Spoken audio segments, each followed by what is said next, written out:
Assalamualaikum warahmatullahi wabarakatuh. Selamat siang Ananda sekalian.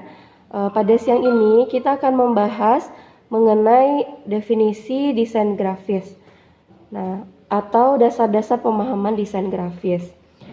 Kita perlu tahu bahwa desain grafis merupakan proses pemikiran yang diwujudkan dalam kesatuan gambar, warna, ruang, dan teks. Dalam desain grafis ada beberapa media atau sarana yang digunakan untuk menyampaikan pesan. Yang pertama berupa media cetak seperti poster. Yang kedua media luar ruang seperti spanduk. Yang ketiga media elektronik, contohnya TV atau film atau internet atau handphone. Yang keempat tempat pajang atau display seperti etalase. Kemudian barang-barang kenangan seperti kaos, topi, souvenir, dan lain-lain. Berikutnya adalah hubungan desain grafis dan multimedia. Desain grafis, seorang desainer grafis itu adalah seorang yang dapat memecahkan masalah atau problem solver dan pengambil keputusan, sehingga dia perlu melibatkan faktor-faktor seperti harga, budaya, sosial, psikologi, pengetahuan, dan bahkan matematika. Sedangkan kalau kita beralih ke multimedia, maka multimedia itu adalah seseorang yang mengerti teknologi informasi dan juga mampu mendesain sebuah desain grafis. Seperti itu. Yang kedua adalah peluang kerja desainer grafis. Jadi ada 3 hal untuk peluang kerja desainer grafis. Yang pertama sebagai visualizer. Visualizer itu artinya orang yang bisa memetakan atau membuat desain grafis itu. Biasanya seperti tamatan SMK grafis atau tamatan D3 atau operator, tukang cetak. Intinya dia bisa membuat desain grafis tersebut. Yang kedua disebut desainer. Desainer ini berarti selain dia bisa membuat, dia juga bisa merancang desain grafis tersebut. Jadi kadang dia cuma membuat konsepnya, kemudian orang lain yang mengerjakan. Dan itu tingkatannya lebih tinggi. Artinya dia sudah bisa memberikan instruksi pada orang. Biasanya itu pekerjaan untuk tamatan sarjana atau S1. Yang berikutnya adalah konseptor. Konseptor ini lebih tinggi lagi. Jadi dia memang benar-benar mengonsepkan secara detail bagaimana desain grafis tersebut, dan itu biasanya pekerjaan orang tamatan S2 atau S3. Perbedaan dari konseptor, tukang servis, operator, dan graphic designer adalah kalau konseptor dia menggunakan otak, lebih menggunakan otaknya kemudian bekerja.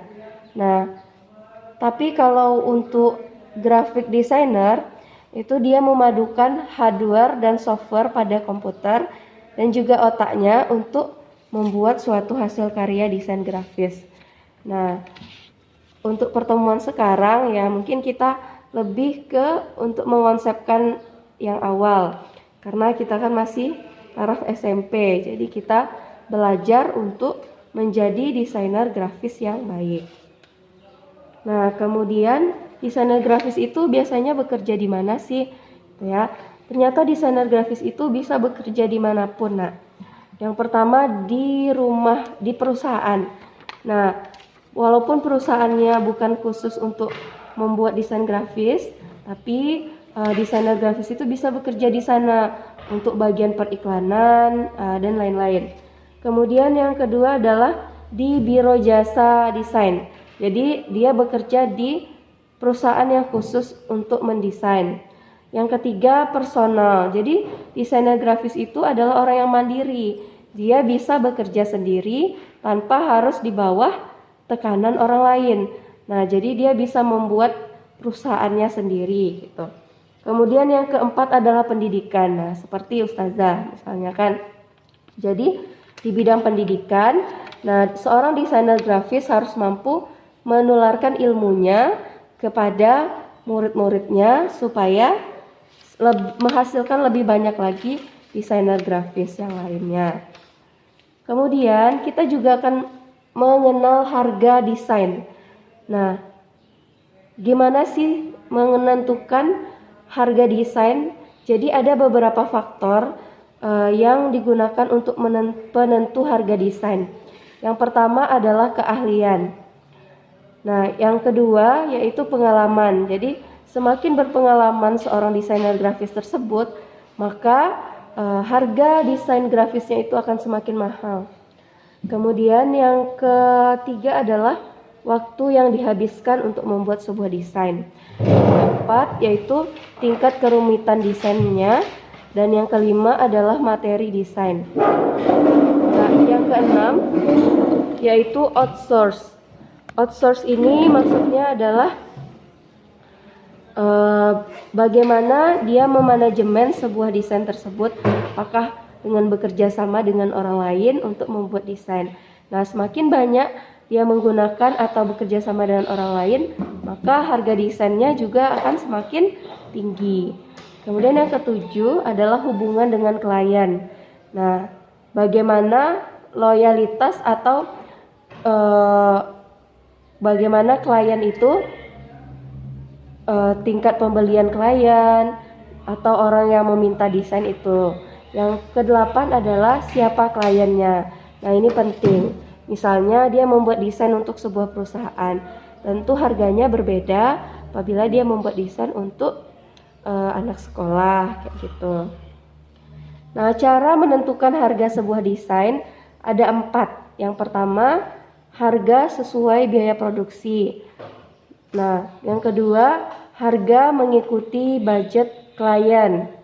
Yang ketiga, harga mengikuti harga pasar. Yang keempat, bagaimana seorang desainer grafis itu menghargai diri sendiri. Nah, kemudian konsep dasar sebelum mendesain itu yang sangat penting adalah kreatif. Nah, sebelum kita bercerita lebih jauh tentang kreatif, kita harus tahu kreatif dalam berpikir, dalam mendesain grafis itu seperti apa. Yang pertama, tentu sebuah desain grafis itu dilihat dengan menggunakan mata. Nah, kemudian apa yang kita lihat itu kita transfer ke dalam otak. Diterjemahkan lalu dirasakan dengan hati bagaimana desain yang bagus gitu. Kemudian baru kita tuangkan melalui tangan dalam bentuk skill dan menghasilkan sebuah karya desain grafis. Nah, pertanyaan terakhirnya, bagaimana cara mendapatkan ide dalam mendesain? Nah, yang kalau Ustazah bikin itu rangkumannya ada 2. Sebenarnya banyak cara. Yang pertama adalah banyak-banyaklah bergaul dan berpergian.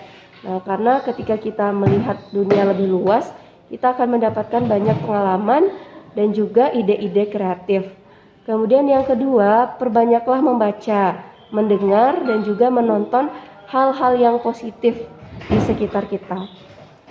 Atau cara supaya menjadi kreatif itu disingkat menjadi TMKI. Nah, yang pertama yaitu tiru. Apa maksudnya, Zah? Tiru adalah awalnya kita menjiplak ide orang lain atau plagiat. Gak apa-apa, itu untuk belajar, ya kan? Yang kedua adalah modif. Nah, setelah kita mampu meniru, maka kita harus memodifikasi ide orang lain tersebut. Kita tambahkan ide kita.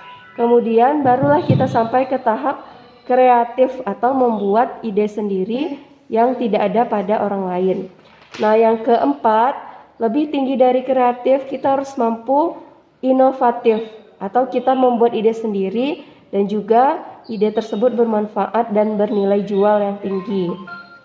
Nah, mungkin itu saja materi untuk multimedia kita pada siang hari ini. Silahkan Ananda bikin rangkumannya dari apa yang Ustaz sampaikan. Kemudian Ananda catat, kemudian difoto dan dikirimkan ke link Google Drive yang Ustazah bagikan nanti ya. Untuk nilai tambahnya silahkan Ananda like, komen, dan subscribe di komentar di channel ini. Assalamualaikum warahmatullahi wabarakatuh.